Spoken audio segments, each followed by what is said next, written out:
This is a total insight into the fatal flaw of Western kind, and nobody else saw this in this video.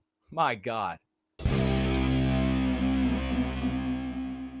Rasmussen asked, white and black voters, and probably others, do you disagree or agree with the statement, it's okay to be white? 26% of blacks said no. What does that mean? What does that mean when a person of any race says it's not okay to be white? What are they thinking? Those who understand the Go Free method, those who understand Antiwhitism, what are they saying there? They're saying that it's 100% guilt, 100% white guilt. There's nothing acceptable. When you're white, you're just 100% guilty, and you have to make amends for all of the evil in the world, all of the evil that's ever happened, all of the evil that is with us today. It's not okay to be white. 21% weren't sure. Add them together, that is 47% of black respondents were not willing to say it's okay to be white. So nearly 50%. Now, so what is the opposite then? That it's okay to be white? What is a person thinking when they say to themselves? And I think this is just a moment to pause and say, and sort of investigate, explore, what is a person thinking when, or most likely thinking, when asked this question? What does it mean to be okay to be white?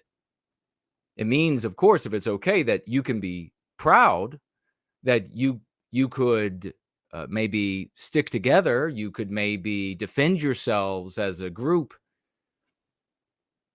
And so what this poll is saying of those who participated is that nearly 50% of the black people who participated were anti-white, hardcore anti-whites. Does that make the black race unique? No, not at all. You could look at the other non-white races, and maybe Franklin could give us some of the numbers, or somebody else could give us some of the numbers about some of the other non-white races. And I think the poll could be worded, or a poll could be worded differently to get a clearer picture of the percentage of anti-whites, like radical anti-whites. These are the people, like we talk about in the world. When we look out at the world, you have people who are just like gray matter in the background. They're just living their lives. They don't care. They don't want to be involved. It's not anti-white or serving white well-being. Then you have those who are serving white well-being and those who are anti-white. You have a massive percentage of the population of all races that are anti-white. The problem right at the very beginning of this is that it is this chasm of an error that white people make when it comes to our victimization, and that is focusing on the warts of other groups. And why does that happen? Why is it so alluring to somebody like Scott Adams? Radical individualism. That's why. When you have people that are radical individualists, and they look out at the world and they say, well, I have a unicorn horn. I was born with this horn on my head. It just grew. It was a nub then. Now it just grew out. I got this giant horn on the top of my head.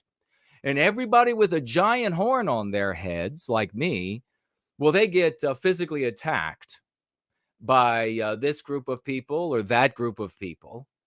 And so therefore, I have to just stay out of the way of these different groups. I have to do whatever I have to do. I have no, and this horn phenomenon you could imagine it occurs across races, whatever. But everybody who has it is a radical individualist. The first thought then is, what can I do?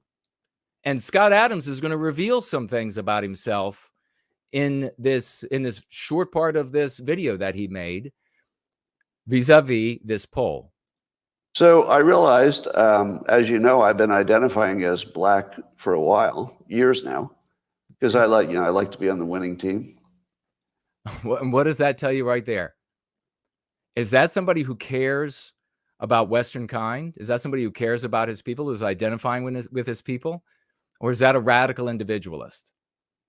You have to solve this problem of radical individualism before you can ever have a people. This is what I have been at war with in the white sympathetic sphere forever. And it is the fatal flaw that will eternally prevent us from recapturing our destiny. You don't find love for our brothers and sisters out there. You don't find love for other white people in the process of hating blacks or hating Jews or hating Hispanics. It is never there. And I like to help. And I always thought, well, if you help the black community, that's sort of the big. What was he saying there about being on the winning team? What he's saying there is that he can see the lay of the land, and the lay of the land is anti-whiteism. The lay of the land is that the white race are the bad guys. The lay of the land is that of all the non-white races, the black race is the most angelized, in my opinion, probably yours as well. And so this radical individualist, which is the norm for the white race, chooses to ignore the suffering of his people, all of the millions and millions and millions of us who can't with our finances, who can't with our positions, who can't with our fame, flee the consequences of anti-whiteism. He fled the consequences of anti-whiteism long before he saw this poll. So is this a sudden awakening for Scott Adams? I think not. Biggest lever, you can find the biggest benefit. So I thought, well, that's the hardest thing and the biggest benefit. So the biggest benefit in society, this is a total recognition and admission of anti-whiteism, and then taking steps to benefit himself individually from that ideology, from that the anti-white mores that dominate society. So he's saying, I see anti-whiteism. How many of you out there have seen reviews of Scott Adams on this issue? That the person reviewing has highlighted that Scott Adams revealed that anti-whiteism is real and that he took personal steps to benefit himself within that matrix. That's the biggest thing that Adams reveals in this video. Everybody is looking in the wrong place. That it's, he's noticing how black people hate white people. No, that's not the big thing he revealed at all. He just told everybody that society is totally anti-white. This is a total insight into the fatal flaw of Western kind, and nobody else saw this in this video. My God. But it turns out that nearly half of that team doesn't think I'm okay to be white. Does he know? Does he know that already or not? A little bit later in this video, he says, all this help I do for them, I still get called racist. He knew. He already knows how anti-white the game is. He already knows that there are anti-white black people that no matter how much he does for black people are still going to call him a racist. Just as there are anti-white white people, no matter how much he does for black people, he's still going to be. Why is that? Because he's a white male. And inside the anti-white narrative, he is living sin because he's a white male. There's never an amount that he could do to make amends for it. So was it this poll that has suddenly opened his eyes to it? No, he reveals in this video that he already knew. Which is, of course, why I identified as black, so I could be on the winning team for a while. But I have to say, this is the first political poll that ever changed my activities. Bullshit. I don't know that. Bullshit. That sentence right there is for his audience. That sentence right there is for the audience, that he can say, now I'm taking this severe position, this acute position, so that you can get riled, you can get upset, you can be like, well, how could he say this? Or damn right, this guy's great. And then in so many weeks or whatever it is, he's going to come back. And his excuse is in this already. That that's ever happened before. Normally you see a poll, you just look at it and you go, whatever. Because the subject matter is nothing like this. Yeah. Oh, this is interesting what other people think. But as of today, I'm going to re-identify as white because I don't want to be a member of a hate group. Okay, so calling the entire black race a hate group is hyperbole, and he knows it. It's for entertainment purposes. And nobody should fall for that. I mean, he'll never talk to me. But if he wanted to, I would happily. We'll have the conversation. Accidentally joined a hate group. So if nearly half of all blacks are not okay with white people, according to this poll, not according to me, according to this poll, that's... Did you hear it? He just said it. According to this poll. So that's the fulcrum that he's going to use in the future. Yeah, there was that poll, but who exactly did they contact? Or where was it posted to be able to participate in it? Who were the kind of people that Rasmussen would call for this? If it was posted somewhere, what kind of accounts, what kind of websites was it posted on? So what they did then was they got a skewed result as a consequence of who was polled. There's his excuse. You're going to go, if you go out in the world, and remember, we talk about reputational burn. If you go out into the world and you say, Scott Adams, most amazing thing ever, because now he hates black people. First of all, that is awful. That is awful to feel that way. Secondly, you're going to get burnt. Your reputation is going to get burnt because he's going to turn right around at some point, probably in the near future, and change his position. Modify his position, he might call it. That's a hate group. That's a hate group. And I don't want to have anything to do with them. And I would say, based on the current way. Okay, so he just said another hyperbolic statement. The entire black race, he wants to have nothing to do with them. Now, he already has contradicted himself, and he'll contradict himself again, talking about the difference between not all black people say that it's not okay to be white. But here's the hyperbolic state. So who's that for? Entertainment. It's for the audience. I'm the only one that's real, for God's that's helpful, that will actually give you things that you can use in your world and will benefit you personally, even though I'll never know who you are. Things are going. The best advice I would give to white people is to get the hell away from black people. Just get the fuck away. I apologize for the language. Wherever you have to go, just get away. Right? This can't be fixed. You just have to escape. So that's what I did. I went to a neighborhood where... Okay. Whoa, wait a second. Whoa. Back it up. What? That's why you went to a neighborhood? What were you going to get ready to say? We'll play it in a minute. Did he somehow read this poll? And also, he'll talk about later watching the videos of black people beating the shit out of citizens, and then he says white people.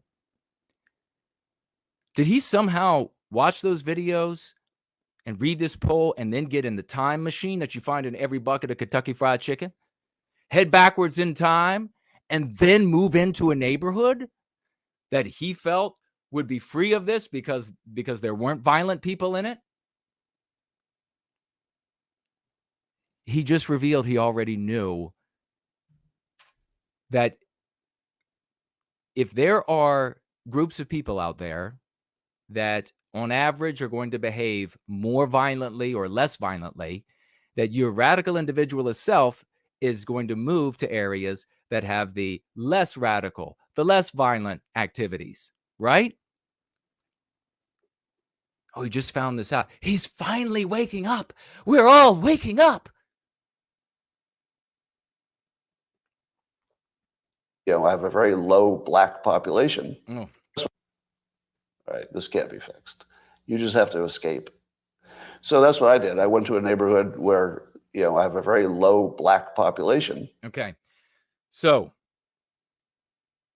the thing that can't be fixed is because he hasn't found Go Free, because he hasn't seen the successes that we have using this method in our individual lives and on the societal scale. Let us not forget that we just changed, for example, we just got iHeartMedia to change the photograph that they were using that demonized white little boys across the country, around the world. That's a power that has not been wielded before by those who resist anti-whiteism. He hasn't seen the Go Free method, so he doesn't know. He says it can't be changed. This is the way it is. This is the way it is. He is not saying that black people are genetically predisposed to I know it's going to be very upsetting for all of those out there who want to hate on another group of people as their advocacy for the white race. You're not one of my allies. If your advocacy for white people consists of hating on other groups, you need to do some introspection.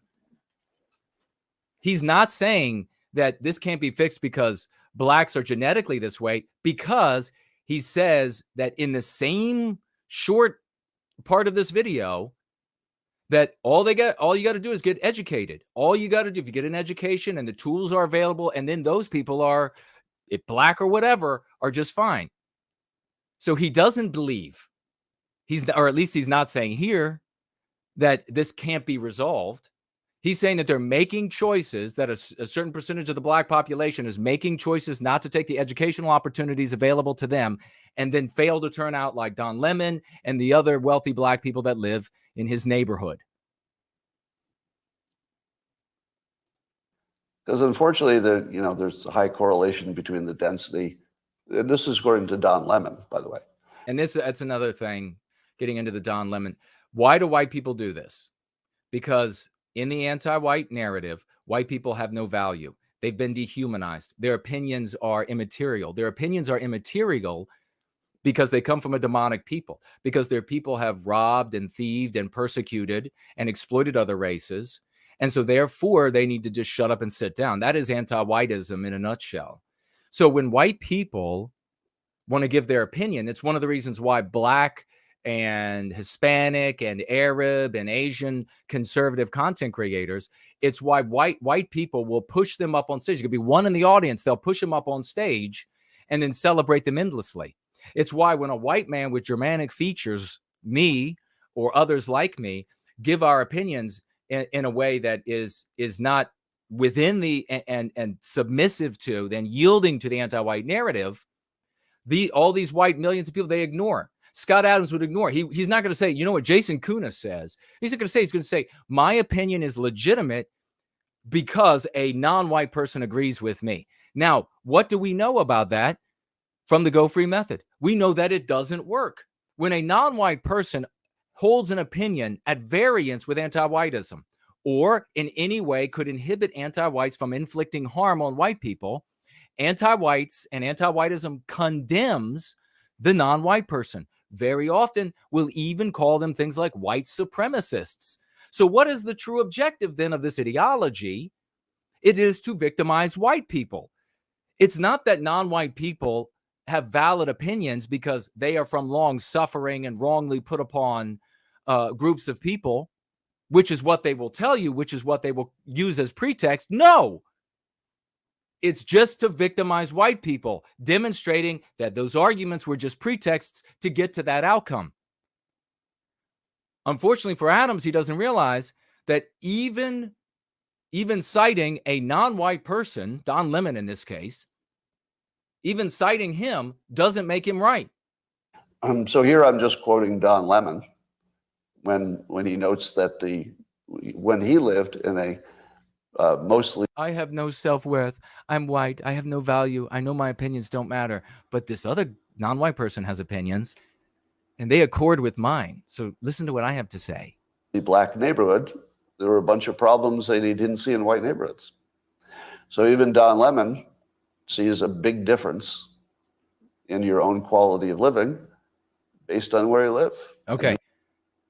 Understand this. This is what people are failing to do. Maybe you fail to do. Understand this from where he's coming from, not from the views that you would like to push on him, because you want you maybe to some degree, you don't want to do the work yourself to create a people out of our deracinated race. And so you want personalities, celebrities out there that are known to share your views and then speculate all day long. Is he our guy? Is that our guy? No. Get over this and accept that you have to do the work. You've got to make changes to you if we're going to have a people. Who's there? So I think it makes no sense whatsoever as a white citizen of America to try to help black citizens anymore. And so I'm gonna back off from being helpful to black America because it doesn't seem like it pays off. What kind of a statement is that? Radical individualism. I mean, this is the what he's revealing here. This is the big thing that nobody is seeing. It's the enormous flaw in the white race. This right here, look at his face. This is the enormous, you're looking directly into the face of the fatal flaw of Western kind. Right here, fully aware that this system condemns the white race, has the intelligence, the wherewithal, the connections, and the money to make a difference in the world for Western kind, but does what? Totally selfishly serves himself. This is why all those dumpers in the white sympathetic sphere, content creators that want to just go on and on about the ills of other groups of people. This is why I've said you don't have a race of people that view themselves as a people that will come together for individual well-being by way of group well-being. You can't formulate an opinion for them to consider for the benefit of the group. You can't look outward when you don't have an inward.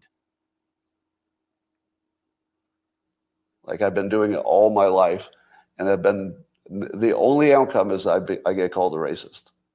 That's the only. So all his life, he's been doing this all his life, saying helping black people, and has been getting called a racist. That obviously made him unhappy, right? To be giving tons of money, to be giving recommendations, and just everywhere he turns, he wants to. In other words, what is he doing by helping black people? He is victimizing white people. Why is that? How do I know that for certainty? How do I know 100% certainty he's victimizing white people? Because out of all the people that he could help, if he weren't looking at their races as the determinant of who to help, who should get the job recommendations from the great Scott Adams, who should get the investment, who should have the Scott Adams as their friend, and the whether or not that benefits them in their life or their career or what they're doing.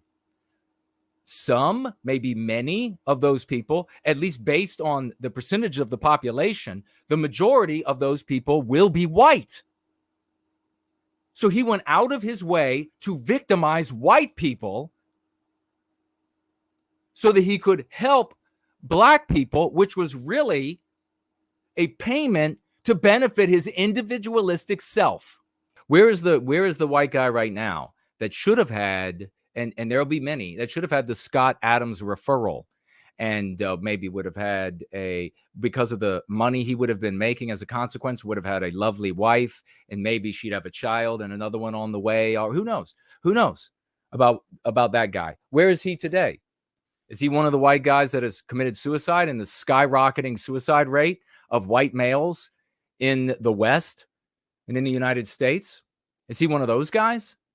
Is he one of the white guys that has white flighted into all of the drugs that this anti-white government of the United States is allowing fentanyl and others to pour in from China and Mexico and all of these other countries in the United States to reach the white population, that this government then says nothing about their suffering, nothing about the white race. Normal, ordinary white people who work jobs as secretaries and the rest, they're getting pulled over, strung out on fentanyl and painkillers. They're being found at sports field parking lots, strung out in like the middle class cars they buy, strung out on painkillers and fentanyl and everything else.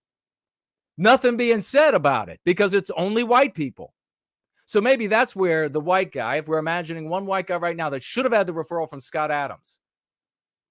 No, but you know, the real story about this is that he hates the black people just like me. Everybody who focuses their priority on education does well. There you have it. Now, those who are trying to claim that he's our guy, those who are trying to claim that are now saying, oh, he's lying here. This is not, they'll have to overlook this. They have to overlook the evidence before their face so that they can see something that isn't there.